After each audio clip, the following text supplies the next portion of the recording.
ラシック&フューチャー、最も難易度の高い技術を駆使して 2025SS トレントのラグジュアリーなホワイトドレスと昨今最も旬なクラシック&フューチャー感を醸し出したヘアスタイリングです。リチャード・アベドンの写真集のようなドラマティックかつエフォートレスな美しい女性を描いた作品です。先ほどのドラマティックカールから考えられないほどのスピード感を持って地毛だけで創作した浮世絵シルエットなジャポニズム感も入っています。ミッドナイトシャインヘアではトリートメント感のあるヘアスタイリング剤を使用しているので、この時点でバックコーミングすることは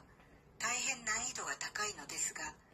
こういった場合はモデル本人の髪質のドライ感に戻すようなバックコーミングテクニックを使って